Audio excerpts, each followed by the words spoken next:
ጤና ይስጥልን የተከበራችሁ የብሬዲዮ ቤተሰቦችና አድማጮች የዕለቱን ዜናዎች እናሰማችኋለን። ዜናውን እናሰማችሁን ሀብታሙ አስፋና ታምሩ ገዳን ባለንበት ሰዓት አቆጣጠር የዛሬ ነሐሴ 11 ቀን 2017 ዓ.ም ዜናዎችን ከማሰማታችን በፊት አርዕስተ ዜናውን እናስቀድማለን።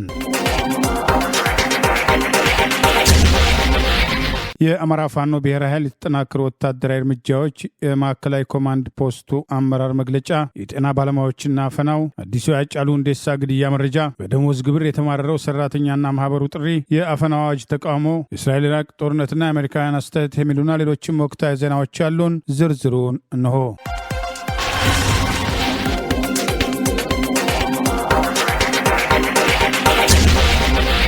የአማራ ፋኖ ብሔራዊ ኃይል በጎጃም ቀጠና በተለያዩ ግንባሮች የወሰደውን ወታደራዊ እርምጃ ተከትሎ ድል መቀዳጀቱን ገለጸ። ያልታወቁ ሰዎች ያገዛዙ የቢቸና ከተማ የቀድሞ ሚሊሻ ጽሕፈት ቤት ኃላፊ ላይ እርምጃ መውሰዳቸው ተገለጸ። የአማራ ፋኖ ብሔራዊ ኃይል አፋብኃ ዛሬ ሰኔ 11 ቀን 2017 ዓ.ም በጎጃም ቀጠና የተደረጉ ወታደራዊ ውጊያዎችን አስታኮ ባወጣው መግለጫ በተለያዩ ግንባሮች ድል መቀዳጀቱን ያልታወቁ ኃይሎች የወሰዱትን እርምጃ ተከትሎ ያገዛዙ ባንዳ አመራር መደምሰሱን አስታውቋል። ጎጃም ቀጠና 9ኛው ሳሙኤል አወቀ ክፍለ ጦር አረንዛው ጎንቻ ብርጌድ ትላንት ሰኔ 10 ቀን 2017 በ3 ቦታዎች ለአስጨራሽ ውጊያ በማድረግ ድል መቀዳጀቱን ገልጿል። በግንድወይን ከተማ ቴክኒክ ወታደራዊ ካምፕ ድረስ ዘልቆ መግባትና ከሶማ ብርጌድ ፈለገ ኢናጭ ሻለቃ ጋር በመተሳሰር ጠላትን አይቀጡ ቅጣት መቅጣታቸውን የጠቀሰው መረጃ በዚህ ከፍተኛ አውደ ውጊያ ሽንፈት የተከናነበ አገዛዙ ወንበር ጠባቂ ስብስብ ዙ 23 እና በሞርተር ንጹሐንን ሲደበድብ መዋሉን 14 የጠላት ኃይል ሲደመሰስ 6 መቁሰላቸውን ጠላት ከደረሰበት ሰብአዊና ቁሳዊ ኪሳራ በተጨማሪ እንዳሉ ሽቴ የተባለ አባቱ በሚሊሻነት የሚያገለግል መረጃ ገባይ በሞርተር አስተኳሽነት ሲንቀሳቀስ እጅ ከፍንጅ መያዙንም አስታውቋል። በቀጠናው የአባ ኮስትር ብርጌድ ያልታወቁ ኃይሎችም በወሰዱት እርምጃ የቀድሞ የቢቸና ከተማ ሚሊሻ ጽሕፈት ቤት ኃላፊ አሁን በአገዛዙ ስርዓት የቢቸና ከተማ ማዘጋጃ ቤት የስራ ሂደት አስተባባሪና የአገዛዙ ታማኝ በመሆን ከህዝቡ በተቃራኒ የተሰለፈው በአንድ አወቅ አበበ ለእጃባና ለአንዳንድ ተልእኮች ይጠቀምበት የነበረውን የቀድሞ የልዩ ኃይል ምልስ የነበረ ልጁን ጨምሮ በቢቸና ከተማ 05 ቀበሌ መውጫ አስፓልት ዳር ትላንት ሰኔ 10 ቀን 2017 ከምሽቱ 3 ሰዓት ላይ በአፋብኃ በጎጃም ቀጠና 8ኛው በላይ ዘለቀ አባ ኮስትር ብርጌድ ያልታወቁ ኃይሎች የተሰነዘረበትን ድንገተኛ ጥቃት ተከትሎ መደምሰሱን መግለጫው ጠቅሷል። ሌላ ግንባር ዳንግላ ወረዳ ጊሳ ከተማ የነበረው የጠላት ኃይል መበተኑንም መግለጫው አስታውሷል። ሰኔ 9 ቀን 2017 የአፋብኃ ጎጃም ቀጠና ጥምር ጦር ዳንግላ ከተማ ላይ በሰራው አስደናቂ ኦፕሬሽን የተደናገጠው የጠላት ጦር ከአመራሮቹ ጋር ባለመግባባት ልታስገድሉ ነው በማለት እርስ በርስ እየተታኮሰ ጊሳ ከተማን በመልቀቅ ተበታትኖ ወደ ቻግኒ ከተማና ወደ ጥርጊ ወደ ተባለ ቦታ መበታተኑን ይኸው የዛሬው መግለጫ ጠቅሷል። ከፍተኛ ኪሳራ የደረሰበት የዳንግላ ከተማ የብልጽግና ቡድን የከተማውን ወጣት እየደበደበና በገፍ እያሰረ እንደሚገኝም ታውቋል። በሌላ በኩል ጠላት ዛሬም መክዳቱ ተጠናክሮ የቀጠለ ሲሆን ወጣት ፋሲካው ቀናው የተባለ ከአድማ ብተና ወደ አማራ ፋኖ ብሔራዊ ኃይል በጎጃም ቀጠና መቀላቀሉን ጋንታ መሪው ላይ እርምጃ በመውሰድ 2 ክላሽ ከነሙሉ ትጥቁ በመያዝ ወደ ፋኖ የአፋብኃ ጎጃም ቀጠና 1ኛ ክፍለ ጦር ጣናው መብረቁ ብርጌድ መቀላቀሉ ተገልጿል። ዛሬ በተመሳሳይ ሰኔ 11 ቀን 2017 ዓ.ም አያልሰው ንጉሴ የሚባል ሚሊሻ ከወጀል ከተማና ሻምበል ጌትነት ከላም ገጂ ከተማ በመውጣት ፋኖን መቀላቀላቸው የተገለጸ ሲሆን በተመሳሳይ ጃዊ መተከል 4ኛ ክፍለ ጦርን 6 የጠላት ኃይል መቀላቀሉን መግለጫው አስታውቋል። የአብይ አህመድ ሰራዊት የፋኖን ክንድ መቋቋም ሲያቅተው እየከዳና ፋኖን እየተቀላቀለ መሆኑን በዛሬው ዕለት ብቻ 9 የጠላት ኃይል ፋኖን መቀላቀላቸውን አፋብኃ ከጎጃም ቀጠና ዛሬ ሰኔ 11 ቀን 2017 ባወጣው በዚሁ መግለጫ ጠቅሷል። ፋኖ በተደጋጋሚ ለአብይ አገዛዝ ስንል ህይወታችንን አናጣም ለሚለው ያገዛዙ ስልጣን አስጠባቂ ወታደሮች በተለይም ትጥቃቸውን ይዘው ለመጡ የትጥቃቸውን ግምት በመስጠት በፍላጎታቸው መሰረት ወደ ቤተሰቦቻቸው እንደሚሸኝ በተደጋጋሚ ያደረገውን ጥሪ ተከትሎ ከጊዜ ወደ ጊዜ እየከዳ ፋኖን የሚቀላቀለው ቁጥር እየጨመረ መምጣቱን ጠቅሰን መዘገባችን አይዘነጋም። ጠቅላይ ሚኒስትር አብይ አህመድ ዛሬ ረቡዕ ከተለያዩ የተቋሚ የፖለቲካ ፓርቲ መሪዎች ጋር ውይይት ማድረጋቸውን አስታወቁ። የኦሮሞ ነጻነት ግንባር ኦነግና የኦሮሞ ፌዴራሊስት ኮንግረስ ኦፌኮ አመራሮችም በውይይቱ ላይ አለመሳተፋቸውን ገለጹ። በውይይቱ እንዲሳተፉ ጥሪ የተደረገላቸው ፓርቲዎች በሙሉ 4 ተወካዮችም እንዲያሳትፉ እድል ቢሰጣቸውም የኦሮሞ ፌዴራሊስት ኮንግረስ ኦፌኮና የኦሮሞ ነጻነት ግንባር ኦነግ ጥሪውን ውድቅ ማድረጋቸውን ገልጸዋል። የኦሮሞ ፌዴራሊስት ኮንግረስ ኦፌኮ ሊቀመንበሩ ፕሮፌሰር መራራ ጉዲና ፓርቲያቸው በውይይቱ ላይ አለመገኘቱን ለመገናኛ ብዙሃን አረጋግጠው ፕሮፌሰር መራራ ለዚሁ ምክንያታቸውን ሲገልጹ እንዲህ ያለው የማስመሰል ፖለቲካና በማይግባቡ አካላት መካከል የሚደረግ ውይይት አሁን ካለው የኢትዮጵያ ፖለቲካ ትርምስ ያወጣናል ብለን ስለማናምን ነው ብለዋል። የኦሮሞ ነጻነት ግንባር ኦነግ ቃል አቀባይ አቶ ለሚ ገመቹም ፓርቲያቸው በድርድር ውስጥ ከመሳተፍ መቆጠቡን ገልጸው በውይይቱ ከተሳተፉ ፓርቲዎች አንዱ የሆነው የቦሮ ዲሞክራሲ ፓርቲ ሊቀመንበሩ ዶክተር መብራቱም አለሙ ስብሰባውን በተመለከተ ከዲብደብሊው ጋር ባደረጉት ቆይታ የሰላም የጸጥታ ጉዳይ የዜጎችን መታፈን በተመለከተ የመንግስትን ቁርጠኝነትን ጠይቀናል። የኑሮ ውድነትም የሌብነት ጉዳይ ከጎረቤት አገራት ጋር ያለንን ዲፕሎማሲያዊ ግንኙነትን በምን ደረጃ ላይ እንደሚገኝና ለቀጣዩ ምርጫ ምን ታስቧል የሚሉ ጉዳዮች የወሰንና የማንነትም ጉዳዮች የተፈናቃዮችም አጀንዳዎችም ተነስተዋል። ጠቅላይ ሚኒስትሩም ምላሽ ሰጥተዋል ብለዋል። የኢትዮጵያ ህዝቦች አብዮታዊ ፓርቲ ኢህአፓም ከፍተኛ አመራር አቶ ይስሐቅ ወልዳይ በበኩላቸው እኛ ወሳኝ ጥያቄዎችን ይዘን ገብተን ነበረ። በመድረኩ ላይ የመንግስት የልማት ስራዎችን ማወደስ የበዛ ነበረ። ከዚህ አኳያም ውይይቱን አቋርጠን ለመውጣት ተገደናል ብለዋል። አገራዊ ጥያቄዎች ወደ ጎን ተትተው ውደሳ የበዛበት መድረክ ነበር ያሉትም አቶ ይስሐቅ ይህ መድረክ ላይ መታደም የኢህአፓ አቋም አይደለም፣ የአገራችን ገጽታንም አያንጸባርቅም ሲሉም ተደምጠዋል። ኢህአፓም እድሉ ቢሰጠው ይጠይቃቸው ከነበሩት ጥያቄዎች መካከል ደም አፋሳሹ ጦርነትን መንግስት ለማስቆም ምን እርምጃ ይወስዳል ወይስ መንግስት በተያዘው ወታደራዊ እርምጃ ስልጣኑን በኃይል ያስከብራል? በፖለቲካ አመለካከት የታሰሩ ጋዜጠኞች፣ የማህበራዊ አንቂዎችና የፖለቲካ ሰዎችን በአስቸኳይ እንዲፈቱ ይጠይቃል። የኑሮ ውድነቱን እልባትም እንዲሰጠው እንጠይቅ ነበረም ብለዋል። ጠቅላይ ሚኒስትሩ ሰሞኑ ከተወሰኑ ከንግድ ማህበረሰብ ተወካዮች፣ ከመምህራንና ከኪነ ጥበብ ሰዎች ጋር ውይይት ማድረጋቸውን የመንግስት መገናኛ ብዙሃን ካሰራጩት መረጃ ለማወቅም ተችሏል። የአማራ ህዝብ ህልውና አደጋውን ለመቀልበስ ስር ነቀል ለውጥ እንደሚያስፈልገውና ትብብሩም ከሁሉም አማራነትን በውል ከተረዱ የኢትዮጵያ ኃይሎች ጋር በህብረት መስራት መሆኑን የአማራ ፋኖ ብሔራዊ ኃይል የማዕከላዊ ኮማንድ አባልና በጎንደር ቀጠና ምክትል ሰብሳቢና ወታደራዊ አዛዥ አርበኛ ሳሙኤል ባለድል ገለጸ። የአማራ ህዝብ ህልውና አደጋን ተከትሎ መፍትሄ ሊመጣ የሚችለው በስር ነቀል ለውጥ መሆኑን የጠቀሰው የአማራ ፋኖ ብሔራዊ ኃይል ሴንትራል ኮማንድ አባልና በጎንደር ቀጠና ምክትል ሰብሳቢና ወታደራዊ አዛዥ አርበኛ ሳሙኤል ባለድል አማራን እንደ አማራ ሊያኖር ለሚችል ለስር ነቀል ስርዓት ለውጥ ትግል እንጂ ለጥገናዊ ለውጥ አልወጣንም ሲል አስታውቋል። የስርዓት ለውጡን ማምጣት የሚቻለው ጸረ አማራነትና አማራ ጠልነትን የህይወትም የትግልም መርህ አድርገው ከሚሰሩ አካላት ጋር አብሮ በመቆም ሳይሆን ለስልጣንም ለጥቅምም ሳይስገበገቡ ራስን ወጣሁለት ለምንለው ዓላማ ሆነ ህዝብ አሳልፈን በመስጠትና ከሁሉም አማራነት በውል ከተረዱ አማራ ጠር ካልሆኑ ስርዓቱን ከሚታገሉ ከሁሉም የኢትዮጵያ ኃይሎች ጋር በህብረት በመስራት ብቻ መሆኑን ጠቅሷል። በተለይ ማህበራዊ ሚዲያ ላይ ትግሉን በተመለከተ የምትሰሩ ወገኖች ሀገር ፍትህ ለውጥ ብሎ የተነሳውን ኃይል በፉክክር ስሜት መንደርና ጎጥ ላይ ለመቸንከር ባለማወቅም በተሰላ መንገድም የምትሄዱበትን የማላመድ ተግባር ብታቆሙ መልካም ነው ሲል አስጠንቅቋል። የጎንደር አማራ አለ፣ የወሎ አማራ አለ፣ የሸዋም የጎጃም አማራ አለ። እነኚህ መጠሪያ የክፍለ ሀገር ስያሜዎች እንጂ ማንነት አይደሉም። ማንነታችን፣ አማራነታችን፣ መታገያችን አማራዊ ብሔርተኝነታችን ነው። ሀገር ብለን ወጥተን መንደር እንዳናጣ በዚህ ትግል ውስጥ ከአንድ አማራነትና ከአማራዊ ብሔርተኝነት ውጭ ሌላ የመዳኛ መንገድ የለንም በማለት የአማራ ፋኖ ብሔራዊ ኃይል ሴንትራል ኮማንድ አባልና የጎንደር ቀጠና ምክትል ሰብሳቢና ዋና ወታደራዊ አዛዥ አርበኛ ሳሙኤል ባለድል ባወጣው በዚሁ መግለጫ ጠቅሷል። የአማራ ብሔርተኝነትና አማራነት አንድ የመዳኛ መንገዳችን ነው። በቁጥር ብዙ አማራዎች ቢኖሩም አማራነት ግን አንድ ነው። ለየትኛውም አማራ በአማራነትና በአማራ ብሔርተኝነት ስር አንድ ወንድም ነው። ከየትኛውም አማራ ለአማራው ሌላው ከቀረበው ግን ወይም ይቀርበኛል ብሎ ካሰበ ግን በአንዳነት በደሙ ውስጥ አለ ማለት ነው ሲል ጠቅሷል። በ1983 ዓ.ም አማራንን በሚሉ ጸረ አማራዎች ተወክለን ትግሉን አሳልፈን ሰጥተን ህዝባችን የመከራ ማዕበል ሲወርድበት 27 ዓመት አልፏል ያለው የአርበኛው መግለጫ 2008 ዓ.ም ጀምሮ በነበረው የስርዓት ለውጥ እንቅስቃሴም እዛው ውስጥ ያሉ የስርዓቱ አገልጋዮች የአማራ ተወካይ አድርገን ትግላችን አሽጠን ለዚህ ሁሉ ጥፋት ተዳረግን ሲል አስታውሷል። ትግሉም የስርዓቱ ለውጥ ሳይሆን የመንግስት ለውጥ ብቻ ሆነና አሁንን ወለደ። በዚህ መንገድ ስጋ ለብሶ የመጣው የአሁኑ የአማራ መከራ እጅግ የከፋ መሆኑ ለማንም የተሰወረ አይደለም ሲል አስታውሷል። አሁን ስለ ስንተኛ ጊዜ ትግል አሳልፈን ሰጥተን ህዝባችን ለስቃይ እንዳርገው ተብሎ ይሆን አማራን ወዲያና ወዲህ አሰልፈን ጠላትን ሳይሆን ትግሉን ለመከፋፈል እየተሰራ ያለው የግላዊ እሳቤ መሪዎች ፍላጎት በሚዲያ ተደግፎና ተጀብኖ ወደ ታጋዩና ወደ ህዝቡ እንዳይጋባ በጣም እሰጋለሁ ሲል አስጠንቅቋል። በትግሉ ሜዳ ላይ ያለው ሆነ በጽኑ ደጋፊነት ያለው የትኛውም አማራ እገሌ የተባለ የሰፈር አለቃ ምን ይፈልጋል ሳይሆን ትግሉ ምን ይፈልጋል ብሎ የማሰብ አቅም ላይ ካልደረሰና ጆሮ ያገኘ ተናጋሪ የሚወዘውዘው ከሆነ የትግሉ መርገምት ነው ሲል አስጠንቅቋል። አማራን ካለበት የህልውና የህልውና ስጋት ከፍ የሚያደርገው አሻጋሪ ሐሳብ እንጂ ጭብጨባ ብቻ አይደለም ያለው አርበኛ ሳሙኤል ባለድል ማንኛውም አማራ ለአማራ ያስፈልጋል። በመርህ ላይ ቁመን የትግል መዳረሻችንን ስናስብ ሰው ከሰው የተለየ አይደለም። ሁሉም አማራ ቁርጥ ኃላፊነት ከተሰማው ስለሚናገረው ስለሚፈጽመውም ከተጠነቀቀ ለምድ የለበሱ ጸረ አማራዎችን መለየት ይከብዳል የሚል እምነት የለኝም ሲል ጥሪ አቅርበዋል። የትኛውንም ጽሑፍ ሆነ ንግግር ስንመለከት ከዚህ ሐሳብ የሚያተርፈው ማን ነው? አማራው ወይስ ለጸረ አማራው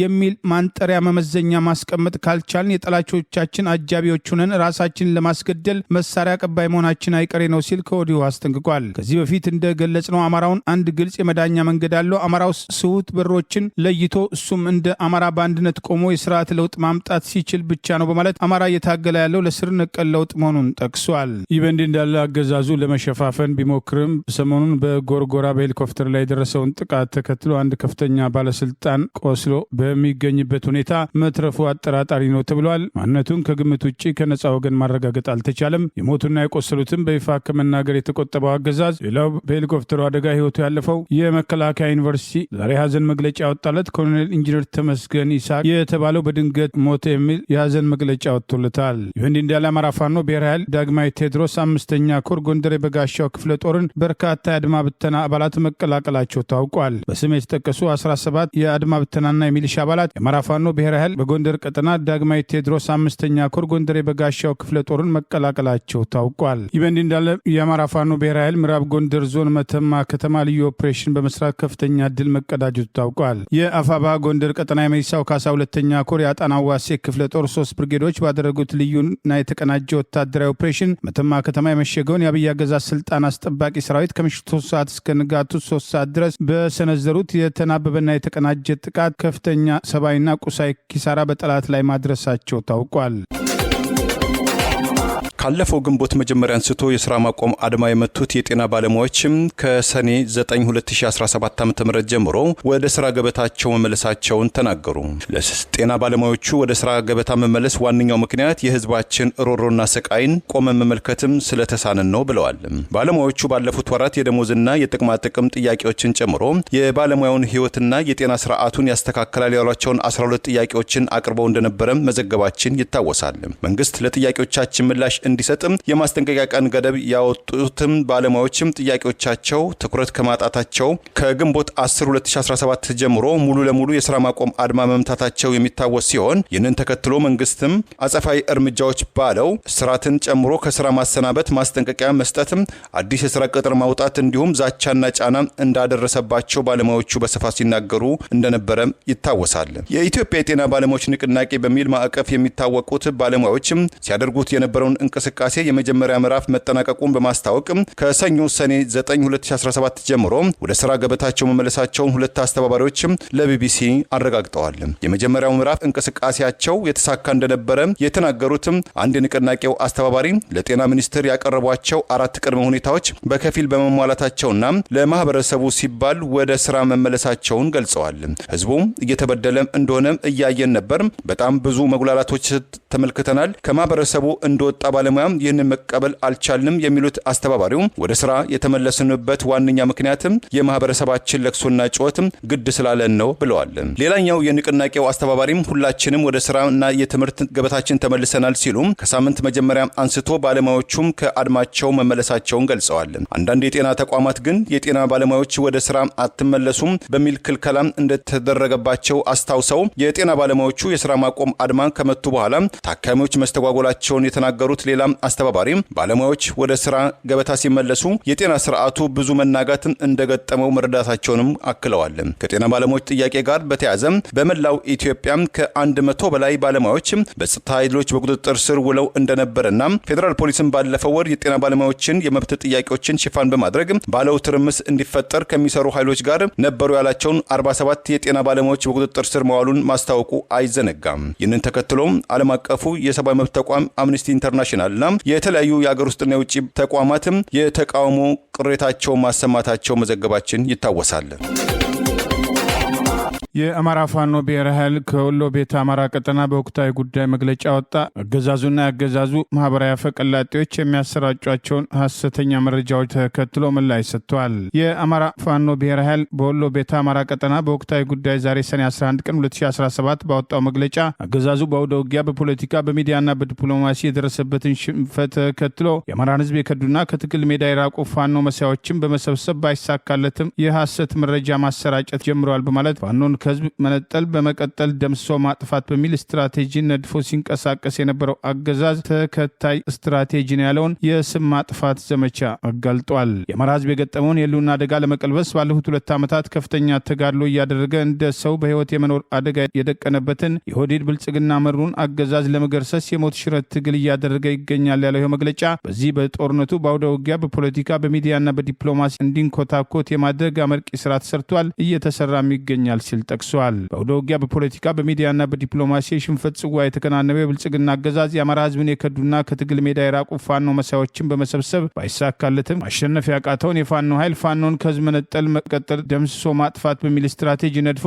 ከዘረፈው የሀገርና የህዝብ ሀብት ከፍተኛ በጀት መድቦ እየተንቀሳቀሰ መሆኑ ከዚህ በፊት በተደጋጋሚ ሲገለጽ መቆየቱን አስታውሰዋል። ከሰሞኑ በመቀሌ ሰማዕታት ሐውልት ስር የአማራ ፋኖ ብሔራዊ ኃይል ምስራቅ አማራ ኮር 2 ዞብል አምባ ክፍለ ጦር አባል በሚል የተለቀቀው ምስል እኛም ተመልክተነዋል ያለው መግለጫ እነዚህ ልጆች በመጀመሪያ አሁን ላይ የገለጹት ኮር አባል አለመሆናቸውና ትግል ክደው ከወጡ 1 ዓመት በላይ እንደሆናቸው እየገለጽን አገዛዙ በተለይ በጌታቸው ረዳ አማካኝነት በብሔራዊ ቴሌቪዥን ጣቢያ ቀርቦ ማሳካት ያልቻለውን ፕሮፓጋንዳ ትግል ከድተው ወደ አገዛዙ የገቡትን ልጆች በመሰብሰብ ተከታታይነት ያለው ዘመቻ እያካሄደ መሆኑን መግለጽ እንፈልጋለን ሲል መግለጫው ጠቅሷል። ለህዝባችን ማስተላለፍ የምንፈልገው ነገር አገዛዙ በሁሉም ግንባሮች የሽንፈት ጽዋ እየቀመሰ መሆኑን ተረድታችሁ ይህን የደረሰበትን ሽንፈት በፕሮፓጋንዳ ለመቀልበስ እየተራወጠ መሆኑን በመገንዘብ በቀጣይ መሰል ፕሮፓጋንዳዎች ሊሰራ እንደሚችል ለማስታወስ እንፈልጋለን ሲል የአማራ ፋኖ ብሔራዊ ኃይል አፋብኃ ከወሎ ቤተ አማራ ቀጠና ዛሬ ሰኔ 11 ቀን 2017 ባወጣው በዚሁ መግለጫ ጠቅሷል። ሰሞኑን መቀሌ ገቡ የተባሉት ከዓመት በፊት የከዱ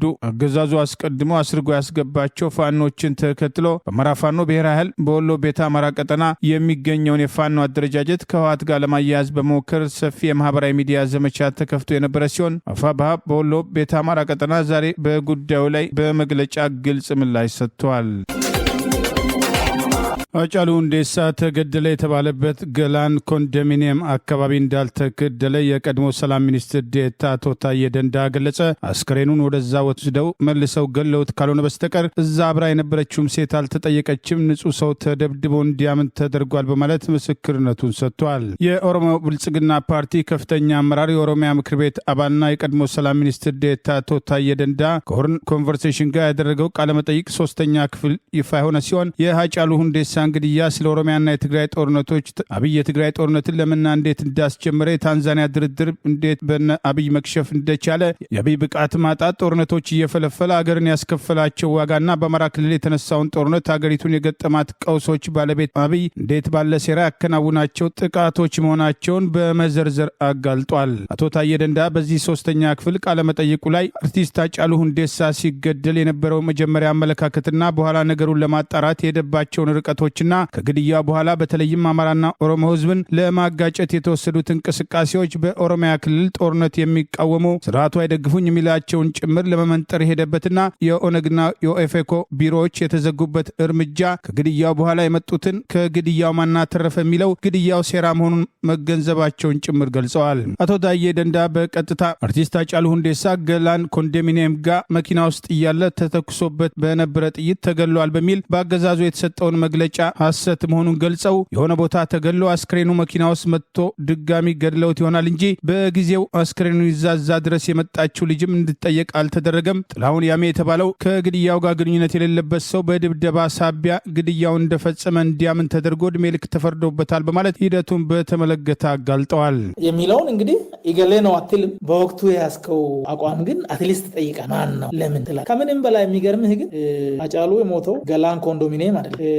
ተክላይ አሚም እንዳልገደለው አሁን ክሊር ጥላሁን ያ ምክንያቱም መኪና ውስጥ አንድ ጠብታ ደም የለም። አንድ ጠብታ ደም ሶ ገላን ላይ ተመቶ ከሆነ ሬሳ ተመቶ ከሆነ ሶ የሞተውን ሬሳ ይዛ ሄዳለች ማለት ነው ያቺ ሴት። እሷ አልተጠየቀችም። ያ ምስኪን ልጅ ግን እድሜ ልክ ተፈርዶበት ባለኝ መረጃ ይሄ ሰው ተገርፎ መከራውን አይቶ ነው ያመነው። በኋላ አሁን አላደረኩም ይላል። ቃሊቲ እሱ በቀጥታ ከሱ ጋር የነበሩ ሰዎችን ስለ ጉዳዩ የጠየቁ ሰዎችን አግቼ አውርቻለሁ አይደለውም ብሎ ሶ አልተመረመረም።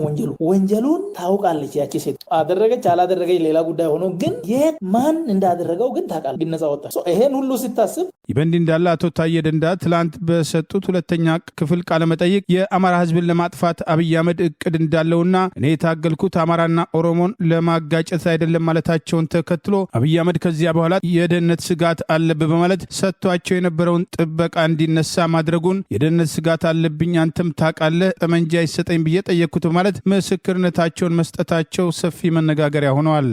ያው አንዳንዶቹ ላይ ያስፈልጉ ይችላሉ፣ ግን ክሪቲካል ነገሮች አሉ። አንዱ ለምንድነው አንተ ከጠላት ጋር የምትደዋወለው? ቹቹ አለባቸው የሚባል የአማራ ብልጽግና ጽህፈት ቤት የነበረ ነው። ብልጽግና ጽህፈት ቤት የኮሚኒኬሽን በኔ ሌቨል የነበረ ሰው ነው፣ እንተዋወቃለን። እኔ ሲናገርና ስጽፍ ይሄ እኮ እኛ ጋም እንደዚህ ነው፣ ማፊያ አገር ወረዋል፣ እናንተ ጋር ብቻ አይደለም ብሎ ደውሎ ተነጋገረ። የጻፍነው ሌላ ነው፣ እየሆነ ያለው ሌላ ነው፣ ማፊያ አገር ወስዷል። ሶ ብልጽግና ቀርቶ ወደ ጉስቁልና እያመራን ነው የሚል ተነጋገረን። ይሄ ተቀድቷል። የሱ ስልክ ተጠልፎ ነበር መሰለኝ ወይም የኔ ተጠልፎ አላቅም እና ይሄንን ሰምቷል፣ መረጃ አለው እና ለምን እንደዚህ ለቹቹ አለባቸው ለጠላት ለምን ትደውላለህ? ይሄ ምን ማለት ነው? ጠላት ማን ነው? ይሄ ሰውዬ ብልጽግና አባል የነበረ ነው። ብልጽግና ደግሞ እንኳን አባሉን ተቃዋሚው ራሱ ወንድም ነው ብሎ የሚያምን ነው። መደመር ጠላትም የለም ይላል። ይሄ ከየት መጣ? እንዴት ነው እንደዚህ? እነዚህ ሰዎች እንደው በፖለቲካ ቢቀር ዘመድም አይደለንም ወይ አልኩት ማለት ነው። አንዳንድ ነገሮች ለሚዲያ የማይመቹ ለምን እንደዚህ አልኩት። ሁለተኛ እነገሌ ላጠፋ ነው አለኝ። በአካባቢው ፖለቲካ ምናምን ስም ጠርቶ ምናልባትም ያው የሚሆነው ስለማይታወቅ አማራን ላጠፋ ነው ምስጢሩ ነው እንዳይ ለምን አፉን አውጥቶ እንዲሁ አማራን ላጠፋ ነው ብሎ እንደዚህ ነገረ? አዎ እያፈረስኩ ነው እንዴ? እኔ እኮ እየጠየቅኩ ያለሁት ኦሮሞ ህዝብ ነፃነት እንዲያገኝ ፊት እንዲያገኝ ከችግር እንዲወጣ እንጂ አማራ እንዲጠፋ እኔ ለዛ አልታገልኩም። አልፈልግም እንደዚህ አይነት ነገር አይደለም አልኩ። ጥያቄ ደነገጠ። ይሄ ከዚህ በኋላ እኔ ጥያቄ ጠይቅ አገዛዙ ምርጫውን ለማጭበርበር የሄደባቸውና ብቻውን ተወዳዳሪ ሆኖ የቀጠለባቸው ብቻ ሳይሆን የወደፊቱን ምርጫ በተመሳሳይ ሂደት ለመዝረፍ መዘጋጀቱን ጭምር አጋልጠዋል። ወራይ ደሞዛቸው እስከ 8384 ብር የሆነ ሰራተኞች ከግብር ነጻም እንዲሆኑ የኢትዮጵያ ሰራተኞች ማህበራት ኮንፌዴሬሽን ኢሰማኮ ለመንግስት ጥያቄ ማቅረቡን ገለጸ። የማህበሩ ፕሬዚዳንት አቶ ካሳሁን ፎሎ ለሪፖርተር ጋዜጣ እንደነገሩት ወራይ ደሞዛቸው 8384 ብር የሆነም ተቀጣሪ ሰራተኞች ከግብር ነጻም እንዲያደርጋቸው ለመንግስትም አቤትም ብለዋል። የገንዘብ ሚኒስቴር ላለፉት 9 ዓመታት በስራ ላይ ቆይቷል የተባለውን የገቢ ግብር አዋጅ 979 ህዝብ 2008 ለማሻሻል ጉዳዩ ይመለከታቸዋል ከተባሉ ባለድርሻዎች ጋር ውይይት በማድረግ ላይ የሚገኝ ሲሆን በዚህ ማሻሻያም ረቂቅ አዋጅ እስከ 2000 ብር የሚከፈላቸው ሰራተኞች ከግብር ነጻ እንዲሆኑም ተደንግጓል። ኢሰማኮም እስከ 8384 ብር ድረስ የሚከፈላቸው ተቀጣሪዎችም ከግብር ነጻ እንዲሆኑ ለገንዘብ ሚኒስቴር በደብዳቤ እየጠየቀ መሆኑን አስታውቋል። ካሳሁን በዓለም ባንክ መረጃ መሰረት ዕለታዊ ገቢ ከ$3 በታች የሆነ ሰው ደሃ በመሆኑ የመንግስት የገቢ ግብር በዚህ ወለል ስር ያሉ ተቀጣሪዎችን ታሳቢ ሊያደርግ ይገባልም ብለዋል። በማናቸውም ቀጣሪ ተቋማትን የሚሰሩ ሰራተኞች በወር 8384 ብር እስከ 22974 ብር ደሞዝ የሚያገኙ ሰራተኞች 10% ግብር እንዲጣልባቸው መንግስትም መጠየቁን ኢሰማኮም ገልጿል። ከ22975 እስከ 44530 ብር ወርሃዊ ደሞዝ ተከፋዮች 15%፣ ከ44531 እስከ 72336 ብር የሚከፈላቸው ደግሞ 20%፣ እንዲሁም ከ72337 እስከ 107449 ብር የ25% ግብር እንዲጣልባቸው ኢሰማኮ በደብዳቤው አሳስቧል። አሁን በስራ ላይ ባለው የሰራተኞች የገቢ አዋጅ መሰረትም እስከ 600 ብር ድረስ የሚከፈላቸው ሰራተኞች ከግብር ነጻም ሲሆኑ ከ10900 ብር ጀምሮ የሚከፈላቸው ደሞዝተኞችም 35% ግብር እንዲከፍሉም ይገደዳሉ። የገንዘብ ሚኒስቴር ከአንድ ሳምንት በፊት ለውይይት ይፋ ባደረገው የገቢ ግብር ማሻሻያ ረቂቅ አዋጅ 1200 ብር፣ 1600 ብር እንደዚሁም 2000 ብር ወርሃዊ ደሞዝ ግብር ነጻ እንዲደረጉ ድንጋጌ መኖሩ ይታወሳል። የአብይ አገዛዝ በየእስር ቤቱ ሲፈጽማቸው የነበሩ ጭካኔ ተግባራትን ህጋዊ ሽፋን ለመስጠት በትላንትናው ዕለት ያጸደቀው ህግ የበለጠ ተቃውሞ እያስከተለ ይገኛል። ዓለም አቀፍ የሰብአዊ መብት ተሟጋቾች በጉዳዩ ላይ ጠንከር ያለ መግለጫ እንዲያወጡ ጥሪ እየቀረበ ነው። ፓርላማው ያጸደቀው በሽፋን ስር ሆነው ምርመራ ማድረግን ከመግደል መለስ ሌሎች ወንጀሎችን የሚፈቅደው ድንጋጌ እንዲሁም ጤዛነሽ ሊያውም ዘንቦብሽ በማለት አገዛዙ ሲወስዳቸው የነበሩ የሰብአዊ መብት ጥሰቶችን በተደጋጋሚ ሲያጋልጡ የነበሩት የኢትዮጵያ ሰብአዊ መብት ተሟጋቾች ስብስብ ዋና ዳይሬክተር አቶ ያሬድ ኃይለማርያም በማህበራዊ ገጻቸው ተቃውሞ በትላንትናው ዕለት በህገ ወጥነት የተገኘ ንብረት ለራስ ላይ ማድረግና የሽብር ወንጀል በሽፋን ስር ሆኖ ምርመራ ስለማድረግ አስመልክቶ ፓርላማው ባጸደቀ አዋጅ አንቀጽ 26 ንዑስ አንቀጽ 4 ላይ በዚህ አዋጅ መሰረት በሽፋን ስር የሚደረግ ምርመራ ወይም በቁጥጥር ስር የሚደረግ ማስተላለፍን እንዲያስፈጽም የተመደበ ሰው በግዴታው ላይ ያለ ከአቅሙ በላይ በሆነ ምክንያት ከፈቃዱ ውጭ ሆኖ ከግድያ ወንጀል በስተቀር ለሚፈጽም የወንጀል ድርጊት የወንጀል ክስ አይመሰረትበትም ማለቱን በተቃውሞ አንስተዋል። ይህ አንቀጽ ትልቅ ክፍተትና ለዘፈቀደ ትርጓሜ በር የሚከፍቱ ሀሳቦችን የያዘ ከመሆኑም በላይ ወንጀል መርማሪዎች ያሻቸው እንዲያደርጉና የዜጎችን መብት ያለ ገደብ የሚጥሱ ተግባራትን ያለምንም ተጠያቂነት እንዲፈጽሙ የሚያደርግ ነው ሲሉ ተቃውመዋል። እጅግ መረን በለቀቀና በተበላሸ አሰራር ላይ እንዲህ ያለ የዜጎችን መብት አደጋ ላይ የሚጥል ፈቃጅ አዋጅ ማውጣት ጓን ዘንቦብሽ እንዲሁም ጤዛነሽ የሚያሰኝ መሆኑን በመግለጽ ተቃውሟቸውን አጠናክረዋል። በሽፋን ስር ሆኖ ምርመራ ስለማድረግ በመላው ዓለም የሚተገበር የወንጀል ምርመራ ሂደት ስልት መሆኑን ጠቅሰው ነገር ግን በሌሎች ሀገሮች የአሜሪካውን ኤፍቢአይ ጨምሮ ለዚህ አይነቱ ምርመራ በጣም ጥንቃቄ የተሞላበትና ጥብቅ የሆነ የሥነ ምግባር ተጠያቂነት መመሪያ ተዘጋጅተው የሚከናወን መሆናቸውን አስታውሰዋል። መመሪያዎቹ ከሚያዟቸው ነገሮች አንዱ መርማሪዎች በተቻላቸው መጠን ወንጀል ወይም ህገወጥ ተግባራትን እንዳይፈጽሙ ወይም መጠነኛ ከሆነ ህገወጥ እርምጃ እንዳያልፉ መከላከል ሲሆን ለመርማሪዎቹ የሚቀመጡ አንዱ ገደብ መሆኑን አስታውሰዋል። ሌላው የሽፋን ስራዎቻቸውን ጥንቃቄና ስነ ምግባርን ተከትለው እንዲፈጽሙ ዋነኛ መርሆቻቸው መሆናቸውን አስታውሰው በየሜዳው የተጠረጠረን ሁሉ ይዞ የሚነርት መርማሪ ባለበት ሀገር ይህ አንቀጽ ለወንጀለኛ መርማሪዎች የስራ ፈቃድ ሰርተፊኬት እንደመስጠት ይቆጠራል ሲሉ ተቃውመዋል። የመብት ተሟጋቹ ሰሞኑን መነጋገሪያ የነበረው የገለቴ ባል ታስሮ የነበረበትን መንገድ ማየት በቂ ነው በማለት አስታውሰው እሷ በሰይፉ ሾው ቀርባ ባቀረበችው ሮሮ የተነሳ በማግስቱ ሲቪል የለበሱ የደህንነት አባላት ግለሰቡን ይዘው አይኑን በጨርቅ ሸፍነው ከመኪና እያገላበጡ ወዳልታወቀ ስፍራ ወስደው ክፉኛ ደብድበው የአካል ጉዳት አድርሰው ከወገቡ በላይ እርቃኑን ፎቶ አንስተው ያነሱትን ፎቶ በማህበራዊ ድረገጽ አሰራጭተው ንብረቱን ነጥቀው ከቀናት ቆይታ በኋላ ለቀውታል። እንግዲህ ለነዚህ አፋኝና ህገወጥ መርማሪዎች ነው ከመግደል መለስ ያሻችሁን ወንጀል ፈጽሙ የሚል የህግ ሽፋን የሚሰጠው ሲሉ ድርጊቱን አውግዘዋል። ትላንት የጸደቀው አዋጅ ግን በተቃራኒው በከፍተኛ ደረጃ ወንጀልን የሚያበረታታ ህገወጥነትን የሚደግፍ የወንጀል ስራዎችን የሚያደፋፍርና ከተጠያቂነትም የሚያስመልጥ መሆኑን ጠቅሰው ከአቅሙ በላይ በሆነ ምክንያት ከፈቃዱ ውጭ የሚለው ሀሳብ በግልጽ ያልተቀመጠ በመሆኑ ለትርጉም የተጋለጠ ነው። የቶቹ ሁኔታዎች ናቸው ከመርማሪው አቅም ወይም ፈቃድ ውጭ ተብለው የሚበየኑት የሚለው ግልጽ አለመሆኑን ጠቅሰዋል። ከግድያ ወንጀል በስተቀር ለሚፈጸሙ የወንጀል ድርጊት የወንጀል ክስ አይቀርብበትም የሚለው እጅግ አደገኛ አገላለጽ ደግሞ መርማሪው ከግድያ መልስ በተመርማሪው ላይ የማሰቃየት ወይም ቶርች የማድረግ ጾታዊ ጥቃት፣ ሙስና፣ ዝርፊያ፣ አፈና፣ መሰወርና ሌሎችንም አሰቃቂ ወንጀሎችን ቢፈጽም አይጠየቅም ማለት ነው። ይሄ ደግሞ እንኳን ዘንቦብሽ እንዲሁም ጤዛነሽ ማለት መሆኑን ጠቅሰው አገዛዙ የጀመረውን ህገወጥ ተግባር ህጋዊ ሽፋን ለመስጠት መሞከሩን የመብት ተሟጋቹ ገልጸዋል። አቶ ያሬድ ኃይለማርያም የኢትዮጵያ መብት ተሟጋቾች ስብስብ ዋና ዳይሬክተር ከዓለም አቀፍ የሰብአዊ መብት ተሟጋች አምነስቲ ኢንተርናሽናል፣ ሁማን ራይትስ ዎች ጋር በቅርብ ከሚሰሩ የመብት ተሟጋቾች መካከል ይጠቀሳሉ።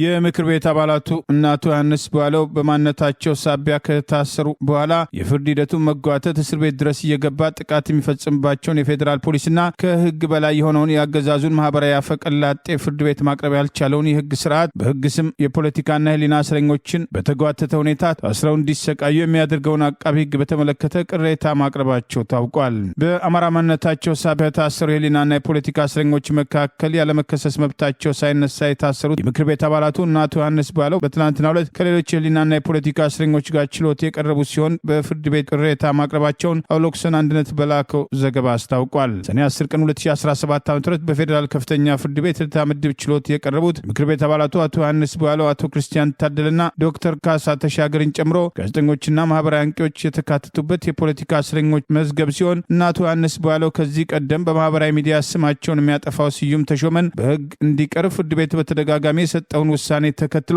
ዛሬም ተግባራዊ ያለመደረጉን የአቃቢ ቀሪ ምስክሮችን ለመስማትና የፌዴራል ፖሊስ ማረሚያ ቤት እየገባ በተከሳሾች ላይ በተደጋጋሚ የሚፈጽመውን የወንጀል ድርጊት በተለያዩ መዝገቦች የተደራጁ ተከሳሾች ያቀረቡትን አቤቱታ በተመለከተ ፍርድ ቤቱ ብይን ይሰጣለው ማለቱን ተከትሎ ፍርድ ቤቱ ብይን ይሰጣል ተብሎ የተጠበቀ ሲሆን በዕለቱ አቃቢ ሁለቱ ተቋማት ማለትም ፌዴራል ፖሊስና መከላከያ ተናበው ምስክሮችን ይዘው እንደሚቀርቡ ነበር የምናውቀው። በተለይም በምስክር መዝገቡ ከ1 እስከ 5 ያሉ ምስክሮች ስለምን እንዳልቀረቡ ተደዋውለን እንጠይቃለን። በይደር ለሰኔ 11 ቀን 2017 ይቀጠርልን ሲል ጠይቋል። ጠበቆችና ከተከሳሾች መካከልም የምክር ቤት አባሉ አቶ ዮሐንስ ቦያለው፣ አቶ ክርስቲያን ታደለና ዶክተር ካሳ ተሻገር ከምስክር ሂደቱ ጋር በተያያዘ አስተያየታቸውን ለችሎት የሰጡ ሲሆን ጠበቆችም ለምስክሮች የመጥሪያ ደብዳቤ ወጪ የተደረገው ግንቦት 26 ቀን 2017 መሆኑን አስታውሰው በጊዜው እንዲቀርቡ ቢፈለግ ኖሮ ከግንቦት 26 2017 እስከ ሰኔ 10 2017 ድረስ በቂ ጊዜ እንደነበራቸው አስታውሰዋል። የተከበሩ አቶ ዮሐንስ ቦያለው ስለ ምስክር ሂደቱ ለችሎት ትላንትና በሰጡት አስተያየት አቃቢ ሆን ብሎ ችሎቱን አሳስቷል፣ አጭበርብሯል። ይኸውም ካሁን ቀደም አቃቢ ስለ ምስክሮች ሁኔታ ሲገልጽ በራሳቸውና በቤተሰባቸው እንዲሁም በንብረታቸው ላይ ጉዳት የደረሰባቸው ስለመሆኑ ልዩ ጥበቃ የሚያስፈልጋቸው በመሆኑ በጥበቃ ስር እንደሚገኙ አሳውቆ እንደነበር አስታውሰው ይሁን እንጂ አሁን ላይ አቃቢ ሕግ እንደገለጸው ምስክሮቹ በሙሉ የፌዴራል ፖሊስና የመከላከያ ሰራዊት አባላት ናቸው። አቃቢ ሕግ ጥበቃ እየተደረገላቸው ነው ያላቸው አካላት ላለፉት 8 ወራት እንኳን መጥተው ሊመሰክሩ አልቻሉም። ምንድነው ችግሩ? አሁንም ድረስ ስልጠናቸውን አልጨረሱም ስለሆነ ነው ወይ ሲሉ ጠይቀዋል። እንደምንሰማው የኢትዮጵያ መንግስት የምስክር ማሰልጠኛ ማዕከል እንዳለው ነው። ኦፊሻል በሆነ መልኩ ሰርቲፋይ ያደርጋቸውም እንጂ በማለት ለሐሰተኛ ምስክሮቹ እውቅና አልተሰጣቸውም በማለት አስተያየታቸውን ማቅረባቸውን ዘገባው አመልክቷል። እኛ የምናውቀው አቃቢ ከፍተኛ የሆነ ሴራና አሻጥር እየሰራ መሆኑን ነው። አሻጥሩ መታወቅ አለበት። አቃቢ ሕግ ማስመስከር ሲያቅተው የፍትህ ሂደቱን ማጓተት ነው እንደ መፍትሄ የቆጠረው። በመሆኑም ተከሳሾች ያልተፈረደብንን ፍርድ በሂደቱ ብቻ እንድንቀጣ እያደረገ ይገኛል በማለት ያገዛዙ አቃቢ ሕግ ለፈጠራ ክሱ በቂ ምስክር በጊዜው ማቅረብ አለመቻሉን በተቃውሞ አንስተዋል። ለነገሩ ታንክና ዙ 23 ይዞ ጥበቃ እየተደረገለት ነው የሚለው ነው የሚገርመው። ለመሆኑ የፌዴራል ፖሊስና መከላከያ አባላት የሆኑ ምስክሮች ምን አይነት ጥበቃ ነው የሚደረግላቸው? አቃቢ ሕግ ፍርድ ቤቱን አሳስቷል የምንለው ለዚህ ነው ሲሉ አስተያየታቸውን ሰጥተዋል። ሌላው የምክር ቤት አባል አቶ ክርስቲያን ታደለ በበኩላቸው መከላከያና ፌዴራል ፖሊስ እንዴት ነው ጥበቃ የሚያስፈልገው? ይህ ግልጽ ስድብ ነው፣ ሀገርና ሕዝብን መናቅ ነው። አቃቢ ሕግ ፍርድ ቤቱን አታለዋል በማለት ይህ ነገር ጥሩ አይደለም፣ የሆነ ጊዜ በታሪክ አጋጣሚ ስማችሁን የሚያስነሳ መሆኑን አትርሱ ሲሉ በችሎት ገልጸዋል። ሌላው አቃቢ ሕግ ቀሪ 9 ምስክሮች አሉኝ ቢሆንም በደብዳቤው ላይ ማብራሪያ የሰጠው ስለ 7ቱ ብቻ ነው። ስለ ቀሪ 2ቱ ምንም ያለው ነገር የለም። ሁለቱም ተጨማሪ ጊዜ ሊጠይቅ ፈልጎ ይሆን በማለት በጥያቄ ያነሱት አቶ ክርስቲያን እኛ የህዝብ እንደራሴዎች ነን፣ ወንጀል ከሌለብን ልቀቁን፣ ህዝባችን እናገልግል ሲሉ ጠይቀዋል። በእርግጥ ሆን ተብሎ የሂደቱ እንድንቀጣ እየተደረገ ነው። የፖለቲካ ክስ መሆኑን እናውቃለን። እኔ የታጋችነት እንጂ የተከሳሽነት ስሜት እየተሰማኝ አይደለም ሲሉ ተናግረዋል። ፍርድ ቤት አቅርቡን ብለን ለምንን አቀረባችሁን፣ አሁንም ምስክር ካለ ባካችሁ አስመስክሩብን ብለን እየለመናችሁ ነው ሲሉ አስተያየታቸውን ሰጥተዋል። ህዝባችን ይከበር፣ ሰብአዊ መብት ይከበር፣ ተቋማት ይከበሩ ነው ያልነው እንጂ አንድ የሰራነው ወንጀል የለም ሲሉ ተቃውሟቸውን ገልጸዋል። የአዲስ አበባ ምክር ቤት አባልና በአማራ ብሔር ተወላጆች ላይ ያነጣጠረ እስር ዘመቻ ለምን ይደረጋል ብለው በመጠየቃቸው ተደብድበው የታሰሩት ሌላው የምክር ቤት አባል ዶክተር ካሳ ተሻገር በበኩላቸው የፍትህ ሂደቱ ተስፋ አስቆራጭ መሆኑን በተንዛዛ የፍትህ ሂደት ምክንያት ለቤተሰቦቻችን መድረስ አልቻልም፣ እንዲበተኑ ተደርጓል ሲሉ ቅሬታቸውን ገልጸዋል። በፌዴራል ፖሊስ ያለ ፍርድ ቤት ትዕዛዝ በተያዝንበት ወቅት የተወሰደብን ንብረት በተደጋጋሚ እንዲመለስልን ብንጠይቅም እስካሁን ግን አልተመለሰልንም። ንብረታችን ከተመለሰ ለቤተሰቦቻችን በመመለስ ሸጠው እንዲጠቀሙ ለማድረግ እንፈልጋለን ሲሉ ለፍርድ ቤት ተናግረዋል። አክቲቪስት ስዩም ተሾመን የክስ ጉዳይ በተመለከተና በተለያዩ መዝገቦች የተደራጁ ተከሳሾች ፌዴራል ፖሊስ ማረሚያ ቤት እየገባ እየሰደበን ነው በማለት የደረሰባቸውን በደል በተመለከተ ውሳኔ ለመስጠት ዳኞች የተሟሉ አለመሆናቸው ተገልጾ በይደር ለሰኔ 11 ቀን 2017 ተለዋጭ ቀጠሮ ተሰጥቶ ነበር። ያለምንም ፍትህ የ3 ዓመት እስር ጨርሰናል። አቃቢ ሕግ በሂደቱ ብቻ ያለ ፍርድ እንድንታሰር እያደረገ ነው። አቃቢ ሕግ ሆን ብሎ የእኛን ህይወትና ቤተሰባዊ እቅድ ለማበላሸት እየሰራ ነው ማለት ዶክተር ካሳ ተሻገር በችሎት ቅሬታቸውን አቅርበዋል። ከአሜሪካው ፕሬዚዳንት ዶናልድ ትራምፕ አስተዳደር በቀጣይ 2 ወራት የሙሉ ወይም የከፊል የጉዞ ማዕቀብ ሊጣልባቸው ይችላል ተብለው ስማቸው ከተጠቀሱ 36 ሀገራት መካከል አንዷ የሆነችው ኢትዮጵያ ከፍተኛ ዲፕሎማቷም ከፕሬዚዳንት ዶናልድ ትራምፕ ጋር ውይይት ማድረጋቸው ተገለጸ። በመጀመሪያው የፕሬዚዳንት ዶናልድ ትራምፕ የስልጣን ዘመን ጤናማ ያልሆነ ወይም የተቀዛቀዘ ግንኙነት ያስተናገደችው ኢትዮጵያ አምባሳደሯ ብናልፍ አንዱዓለም ከፕሬዚዳንት ዶናልድ ትራምፕ ጋር በነጩ ቤተ መንግስት ውይይት ማድረጋቸውን የውጭ ጉዳይ ሚኒስትር ካወጣው መረጃም ለማወቅም ተችሏል። እንደ ውጭ ጉዳይ ሚኒስትር መግለጫ ካለፈው ህዳር ወይም ከፈረንጆቹ ኖቬምበር 2024 ጀምሮ በአሜሪካ የኢትዮጵያ ባለሙሉ አምባሳደር ሆነው የተሾሙት አምባሳደር ብናልፍ የዋይት ሃውስ ቆይታቸው በፕሬዝዳንት ዶናልድ ትራምፕ የኦፊሴላዊ ዲፕሎማቲክ አቀባበል ነጸብራቅ ነው። ከ100 ዓመታት በላይ ያስቆጠረው የኢትዮ አሜሪካ የጋራ ግንኙነትም ዳግም የሚያረጋግጥ ነው ብሎታል። ሁለቱ ባለስልጣናት በምን ጉዳይ ዙሪያም እንደመከሩ በዝርዝር ባይገለጽም የአሜሪካ አስተዳደር የውጭ ጉዳይ መስሪያ ቤት በቅርቡ ኢትዮጵያን፣ ግብጽን፣ ጅቡቲን ጨምሮ በ36 አገራት ላይ ማስተካከል የሚገባቸውን የኢሚግሬሽንና የደህንነትም ጉዳይ ካላሻሻሉ ሙሉ በሙሉ ወይም በከፊል ወደ አሜሪካ የመግቢያ ቪዛ ክልከላ በዜጎቻቸው ላይ ለመጣል የቅድመ ማስጠንቀቂያ ካወጣ በኋላ መሆኑን ተመልክቷል። በቅርቡ የደቡብ አፍሪካው ፕሬዝዳንት ሲሪል ራማፎዛ ወደ ዋይት ሃውስም ተጉዘው ከፕሬዝዳንት ዶናልድ ትራምፕ ጋር በቀጥታ በቴሌቪዥን መስኮት በተላለፈ የከረረ የቃላት ልውውጥ በኋላ የዋይት ሃውስን ከረገጡ የአፍሪካ አህጉር ከፍተኛ ባለስልጣናት መካከል አምባሳደር ብናልፍ ሁለተኛው ሰው መሆናቸው ታውቋል። የአሜሪካው የውጭ ጉዳይ ሹም ማርኮ ሩቢዮ በቅርቡ አርቅቀውታል የተባለው የጉዞ ክልከላ ውስጥ ኢትዮጵያን ጨምሮ 24 የአፍሪካ አገራት ዜጎች የአሜሪካ መግቢያ ቪዛ ሙሉ በሙሉ ወይም በከፊል ሊጣልባቸው እንደሚችል የተሰጋ ሲሆን አገራቱ በተለይ ሙስና የተንሰራፋባት ፓስፖርትም የዜግነትና የመኖሪያ ፍቃድ መታወቂያዎች በገንዘብ በቀላሉ የሚሸጡባት እንደነበረ በስፋት በተነገረባት ኢትዮጵያ የፕሬዝዳንት ዶናልድ ትራምፕ አስተዳደር መስፈርቶችን ባለስልጣናቷ በቀጣይ 2 ወራት ያሟላሉ ወይ የሚለው ጥያቄም አስነስቷል። የኢትዮጵያ የጤና ባለሙያዎች ንቅናቄን ድምጽ በማህበራዊ ሚዲያ ያሰማው ገጣሚ መታሰሩን የጤና ባለሙያዎች ንቅናቄ አስታወቀ።